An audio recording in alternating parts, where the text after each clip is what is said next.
Hello student, मैं MK. Pandey mathematics में आप लोगों का स्वागत करता हूं। आप लोगों ने इसके पहले वाले वीडियो में देखा होगा कि थेल्स थ्योरम के बारे में सब कुछ बताया जा चुका। उसके बाद समरूपता के बारे में बताए। उसके बाद 6.1 एक्सरसाइज और 6.2 एक्सरसाइज के जितने क्वेश्चंस थे, एग्जाम्पल के जितने क्वेश्चंस थे, उन सबको कर दिया गया है। वीडियो उसका बना दिए हैं, उसको सबको अपलोड कर दिया गया है। शायद आप लोग देख चुके होंगे। अगर पिछले वीडियो को आप लोगों ने अभी तक नहीं देखा हो तो पहले उसका लिंक हम दे चुके हैं, आप लोग उसको देख लीजिए। और अगर आप लोगों को पसंद आए तो चैनल को सब्सक्राइब जरूर कीजिए। अब हम लोग बढ़ते हैं समरूपता के क्राइटेरिया के बारे में, आगे बढ़ेंगे। समरूपता के बारे में उसकी परिभाषा आप लोगों को बताए थे।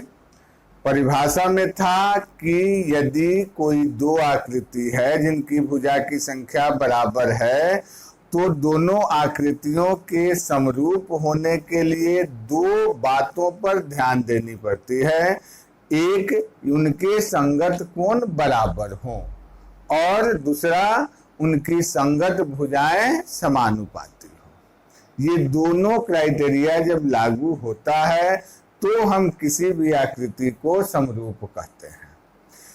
अब है त्रिभुज के लिए स्पेशल। तो त्रिभुज के लिए जैसे आप लोग 9th क्लास में सर्वांग समता के बारे में पढ़े कि किसी 3 पार्ट के बारे में भी विचार करके और हम दो आकृति, दो त्रिभुज को सर्वांग सम कह सकते हैं, उसी तरह से समरूपता के बारे में, समरूपता में भी कुछ क्राइटेरियाज हैं जिनको हम देख करके बता सकते हैं कि कौन सी आकृति समरूप होगी और कौन सी समरूप नहीं होगी।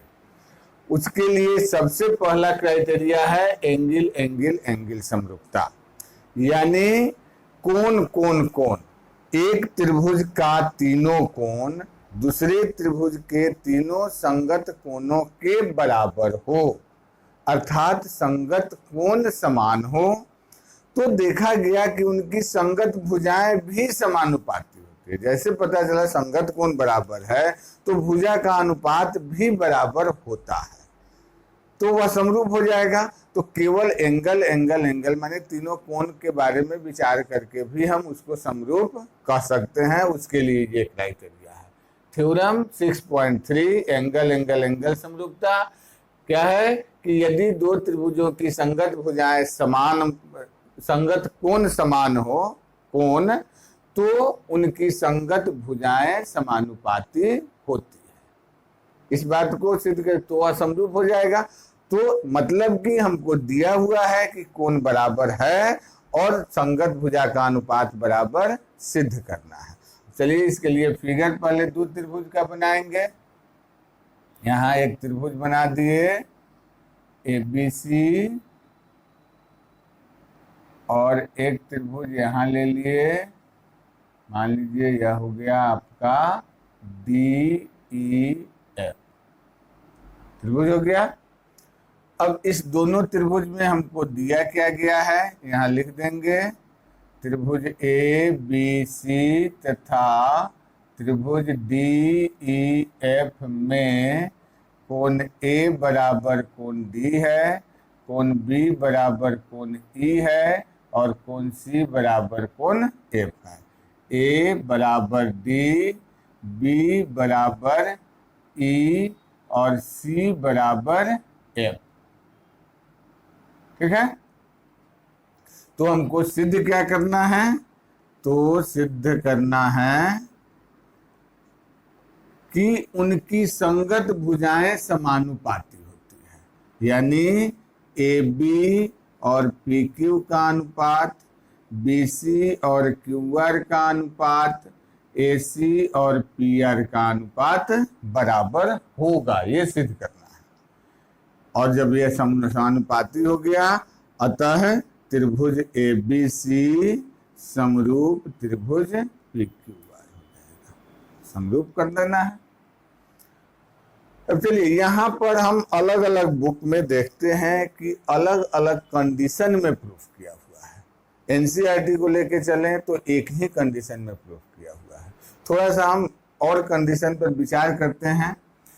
देखिए यहाँ पर जो दिया गया है कोण बराबर है, भुजा का अनुपात बराबर सिद्ध करना है। तो अब थोड़ा अगर विचार करें हम ABC की भुजा AB और DEF की भुजा DE के बारे में कि इन दोनों के बीच रिलेशन क्या हो सकता है, तो रिलेशन हो क्या सकता है, तो AB और DE बराबर हो सकता है, चाहे AB जो है DE से बड़ा हो सकता है, चाहे AB DE से छोटा हो सकता है। ये तीन कंडीशन सामने आते हैं। अगर हम पहले कंडीशन पर विचार करें, फिगर में ही समझ लीजिए, केवल पहले कंडीशन में AB और DE अगर बराबर है तो A और D एंगल दोनों बराबर दिया हुआ है, एंगल B और एंगल E बराबर दिया हुआ है, और यदि AB और DE भी बराबर हो जाए तो एंगल साइड एंगल कॉन्ग्रुएंसी सर्वांग समता का रूल लागू हो जाएगा और तब दोनों त्रिभुज सर्वांगसम हो जाएगा एंगल साइड एंगल से। आज जब दो आकृति सर्वांगसम होंगे तो समरूप होंगे।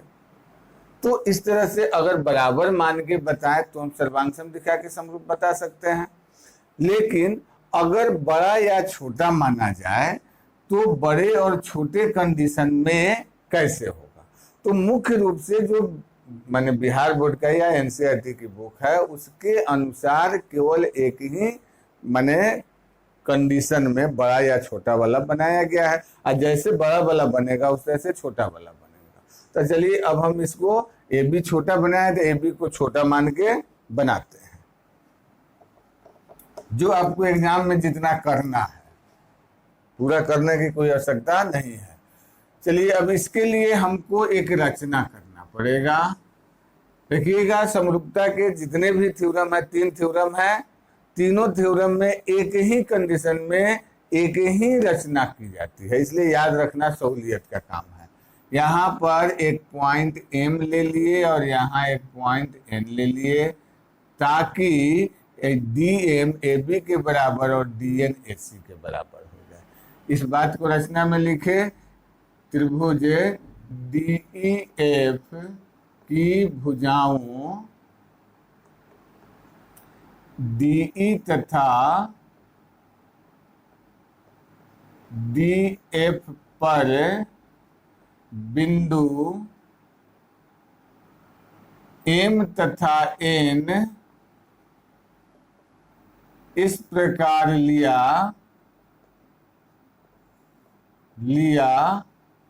कि DM AB के बराबर और DN AC के बराबर हो जाए और MN को मिलाया, MN को मिला दिया। ये रचना हो गया, सब में यही रचना करना है।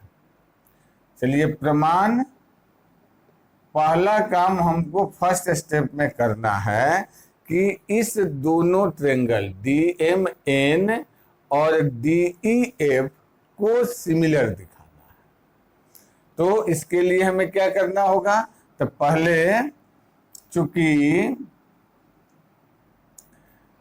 DEF में हम क्या किए, यहाँ पर DM जो है AB के बराबर और MN जो है DN जो है AC के बराबर लिए हैं और MN को मिला दिए हैं। ठीक है, तो यहाँ AB और DMN को पहले हम सर्वांगसम कर लें।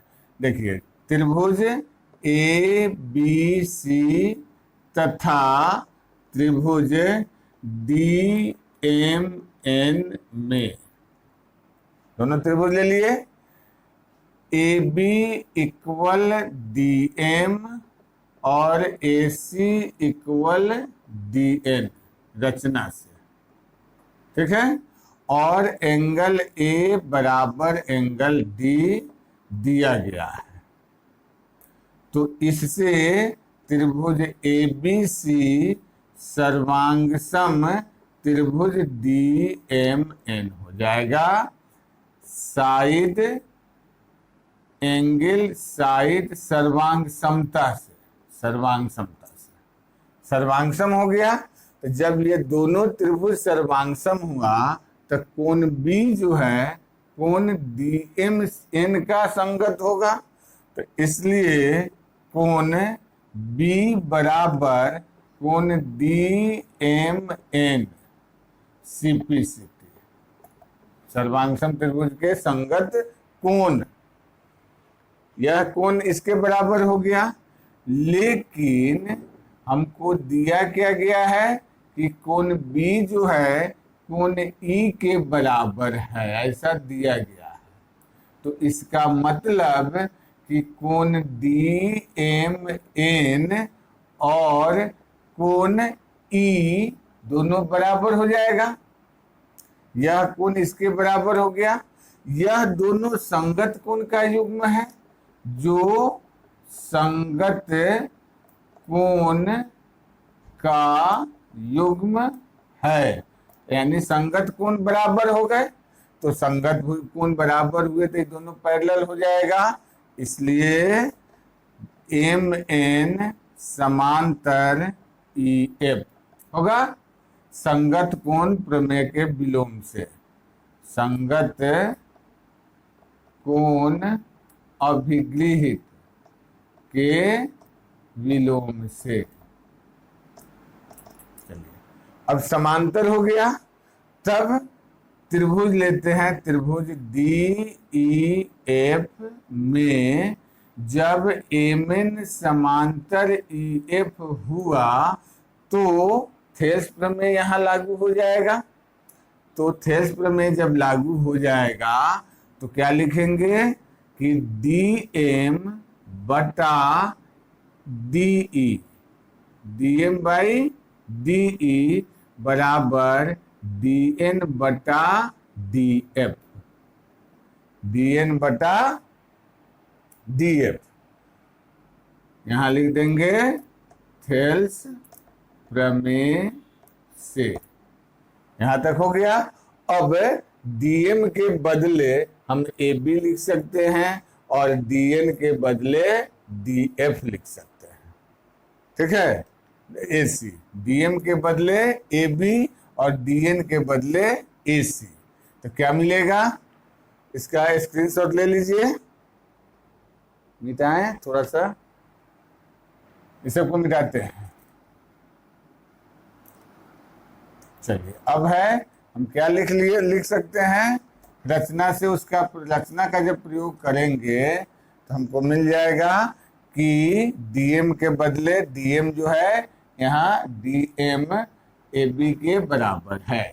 तो इसलिए AB बटा DE बराबर AC बटा DF, AC बटा DF रचना से। इसको इक्वेशन 1 मान लिया। अब ध्यान दीजिए यहाँ रचना में, जैसे हमने रचना किया यहाँ इस दोनों भुजा पर DE और DF पर, तो अनुपात DE और DF AB और AC के अनुपात के बराबर आया। अगर यही रचना हम बाकी दोनों भुजा, मान लीजिए यहाँ DE और EF पर किए रहते, ऐसे पैरेलल लाइन आता, तो फिर इस दोनों भुजा का अनुपात आता। तो हम वही बात यहाँ लिखेंगे। इसी प्रकार जब हम रचना बदल के फिर यही काम पूरा करेंगे तो क्या मिलेगा, AB बाई DE BC बटा EF के बराबर हो जाएगा। ठीक है, अब इस दोनों से, इसलिए AB by DE equal BC बटा EF बराबर AC बटा DF हो गया। यही हमको सिद्ध करना था, संगत भुजा का अनुपात बराबर मिला। यहाँ लिख देंगे समीकरण 1 और 2 से, तब यहाँ लिख देंगे अतः त्रिभुज ABC समरूप त्रिभुज DEF, ये आपका सिद्ध हुआ। ठीक है, तो इस तरह से यह हो गया आपका एंगल एंगल एंगल समरूपता। चलिए इसका स्क्रीनशॉट लीजिए, तब अगला बताते हैं। हाँ, तो अब अगला जो कंडीशन है वह एक उप प्रमेय है, जो अभी जो आप सिद्ध किए एंगल समरूपता, उसी के आधार पर एक उप प्रमेय है कि यदि किसी त्रिभुज के दो कोण दूसरे त्रिभुज के दोनों संगत कोणों के बराबर हो तो दोनों त्रिभुज समरूप होता है। इसके पहले देखें कि एक त्रिभुज का तीनों कोण दूसरे त्रिभुज के तीनों कोण के बराबर है। अब जरा सोचिए कि एक त्रिभुज के तीनों कोणों का योग 180 होता है, तो दो त्रिभुज है, एक त्रिभुज का दो कोण जो है दूसरे त्रिभुज के दो कोण के बराबर हो, तो तीसरा कोण निकालने के लिए 180 में से दोनों कोण घटाएंगे, तो इसका दो कोण बराबर, यानी दोनों का योगफल भी बराबर, तो दोनों को 180 में से घटाएंगे तो बराबर कोण आएगा, तो तीसरा कोण भी बराबर हो जाएगा, तो इसे समरूप हो जाएगा। तो इस तरह से आप देखिए, इसमें भी फिगर बनाए, एक त्रिभुज ABC हो गया, एक त्रिभुज PQR हो गया, ABC PQR, ठीक है।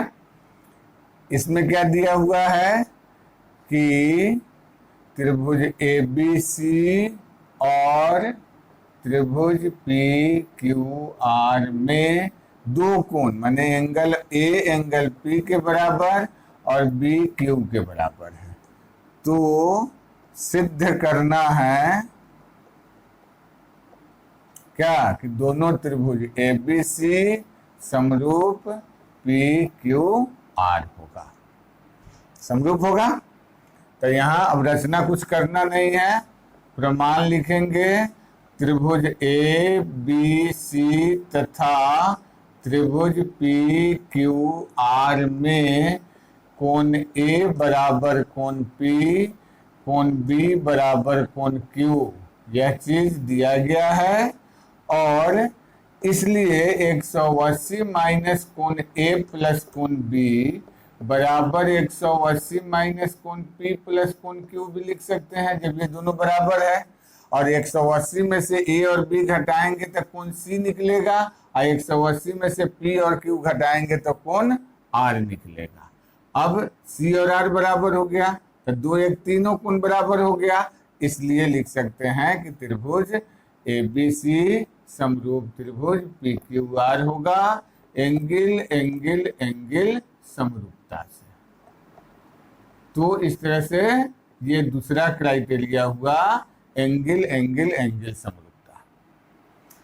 चलिए, ये दो कंडीशन यहाँ हुआ, अभी दो कंडीशन और पढ़ना है, साइड साइड साइड समरूपता और साइड एंगल साइड समरूपता, जिसको हम अगले वीडियो में बताते हैं। जस्ट इसके बाद वाला वीडियो आपको मिलेगा। तब तक के लिए धन्यवाद।